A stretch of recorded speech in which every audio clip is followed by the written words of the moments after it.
નમસ્કાર, આપ જોઈ રહ્યા છો સ્પાર્ક ટુડે ન્યૂઝ। વડોદરા શહેરમાં ભગવાન ગણેશજીના તહેવારની ખૂબ જ ઉત્સાહ સાથે ઉજવણી કરવામાં આવી અને જે અંતર્ગત અલગ અલગ મંડળો દ્વારા જે રીતે બાપ્પાની ખૂબ જ આસ્થા સાથે અને અલગ અલગ ડેકોરેશન સાથે સ્થાપના કરવામાં આવી છે તે અંતર્ગત આજે વાત કરીશું જય ભોલે યુવક મંડળની।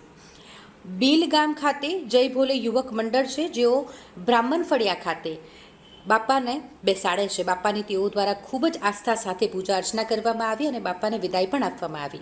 તેમના દ્વારા ખૂબ જ સુંદર થીમ રાખવામાં આવી હતી, ખેડૂત થીમ પર તેઓ દ્વારા આ ખાસ બાપાની મૂર્તિ સ્થાપિત કરવામાં આવી હતી કે જ્યાં ખેડૂત થીમ તેઓએ રાખી હતી। એ જ રીતે તેઓ દ્વારા ડેકોરેશન કરવામાં આવ્યું હતું અને સાથે જ તેઓને વિદાય પણ એ જ રીતે આપવામાં આવી। બાપાને તેઓ દ્વારા ઘરે જ તપેલામાં વિદાય આપવામાં આવી છે।